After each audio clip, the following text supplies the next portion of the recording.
Hey guys, day 7. So we're going to go over what the do now is real quick before we start our reading. So the do now is, what is the name of the great Chinese teacher?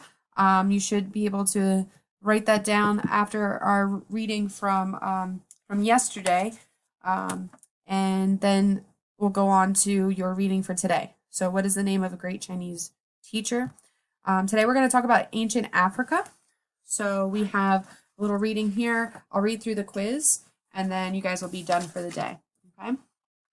So ancient Africa. You have already read about ancient Egypt, the first civilization in Africa. Egypt is located in northern Africa. This area is separated from the rest of Africa by a huge desert called the Sahara. South of the Sahara, the land and climate of Africa are different.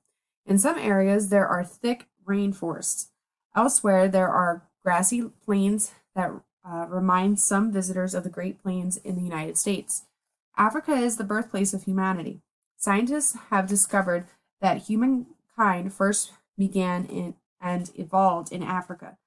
The ruined city called Zimbabwe or Great Zimbabwe is also some archaeologists to be the biblical site of Ophir, where King Solomon's mines were located. The city was occupied by different times by different peoples. About 1,000 years ago, the city was surrounded by a great wall. Inside the wall, people built rich, decorated buildings.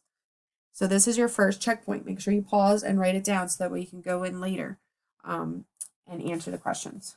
So what other civilizations that you have read about built walls around their cities? Pause the video, write it down, and then replay to continue. Like Egypt, the rest of Africa is also famous for its long history. You may remember that Egypt was conquered by other kings. Some of those kingdoms were found in Africa.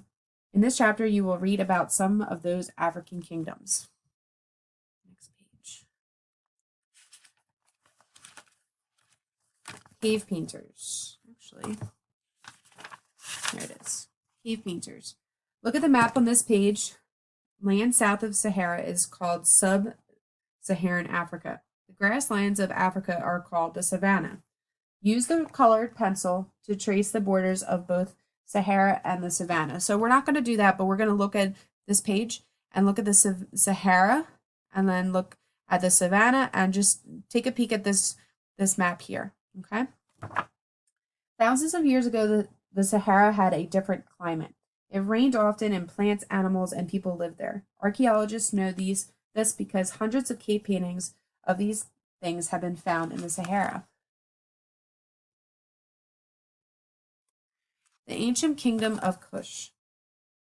More than 2,000 years ago, an African king named Piankai traveled down the Nile with his army and defeated Egypt.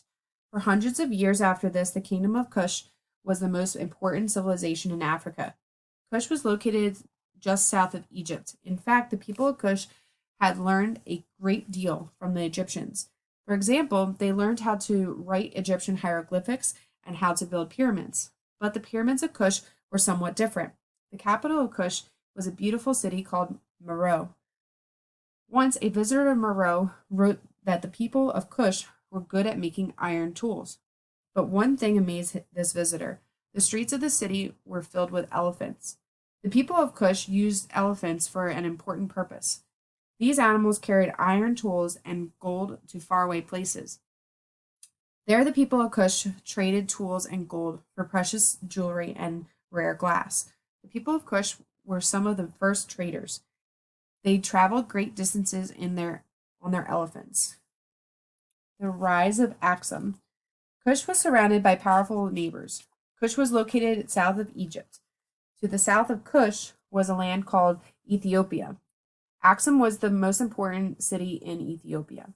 About 1,700 years ago, the people of Axum conquered and destroyed the city of Meroe. Stories say that the king who conquered the people of Meroe was very proud. He had the story of his conquest carved on a tall stone column. He wrote that he had burned the houses of Kush and carried away its food, iron, and gold. However, Whatever was worthless, his soldiers had to throw into the Nile. Axum soon became a great trading city. People sailed their boats from Asia to ports along the Ethiopian coast. They came to trade clothing and jewels for gold, ivory, and other African riches. A visitor from Asia described the wealth and beauty of the king's court in Axum. He said the king rode through the streets of his city in a golden chariot that was pulled by painted elephants. Checkpoint. Name 2 ways in which the culture of Axum is like the culture of Kush. Pause the video, write it down, and then you'll be able to do it later in the next document. The kingdoms of West Africa. Far to the west of Kush and Ethiopia, another kingdom began to grow about 1,800 years ago. The ruler of this new kingdom was known as Ghana, which means king of the gold. Later, the word Ghana was used as the name for his kingdom. King of the Gold was the name for this ruler, south of Ghana. In his hills near the city of Timbuktu, there was much gold. The leaders of Ghana knew exactly where the gold could be found, but they kept it a secret. Traders from North Africa and Egypt looking for gold crossed the endless miles of the Sahara to come to Ghana. These traders passed through desert salt mines on their way west. They trapped blocks of the salt on their camels. Then, after a 6-month journey, the traders arrived in the country ruled by the king of the gold.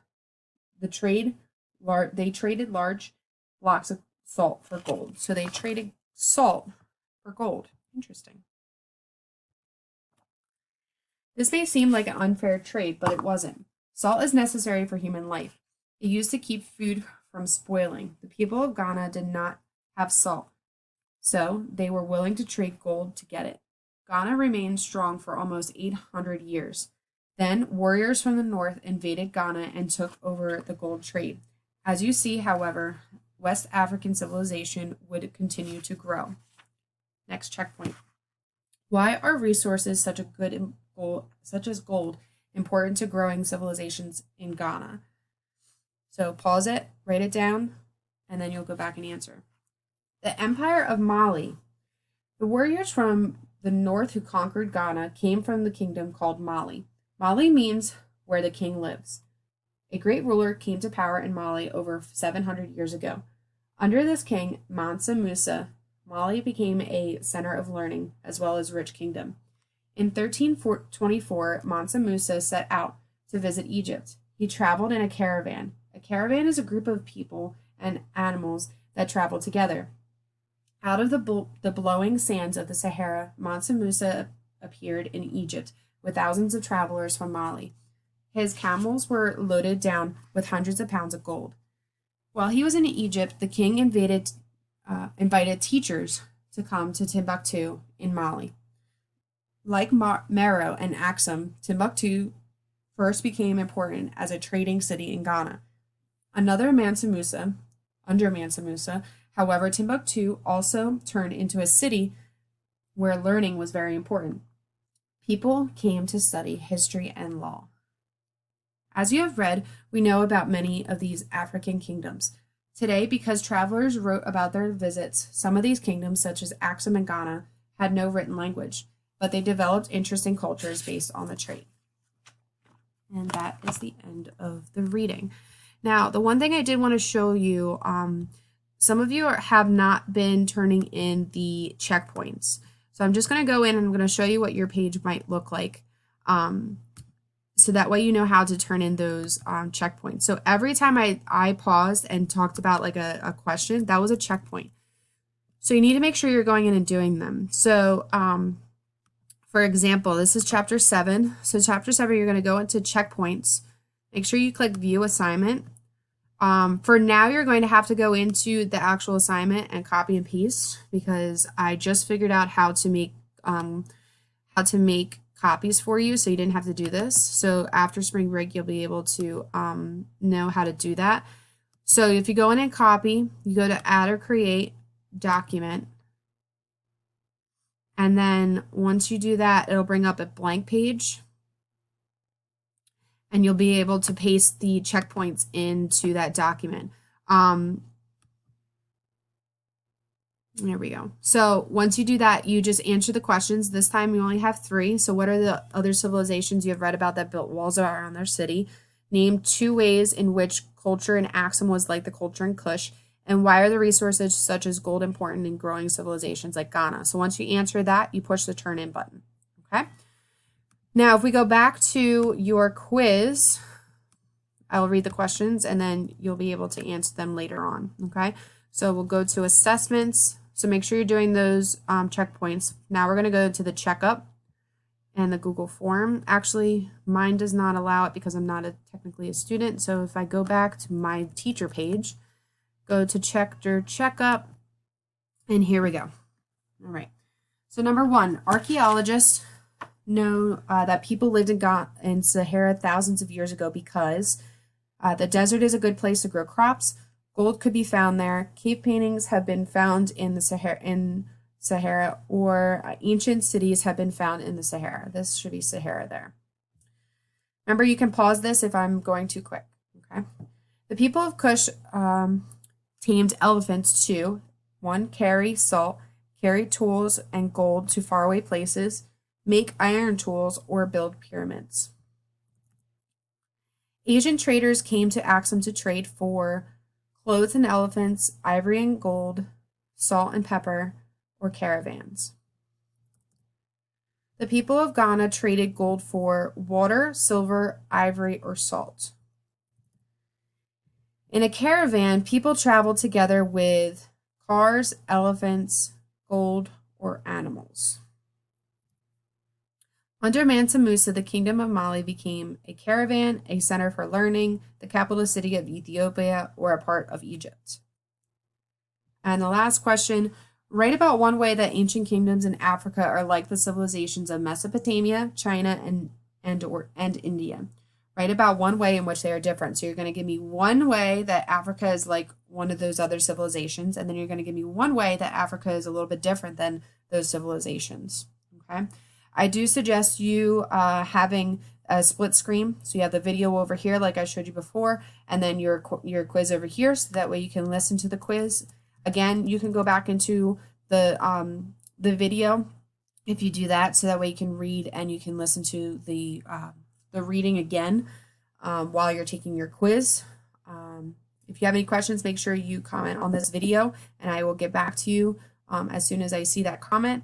Hopefully you guys liked learning about ancient Africa, and tomorrow you will be doing a unit skill builder, comparing different things, as well as a unit test. So make sure you're reading over those readings once again, and I will see you guys tomorrow.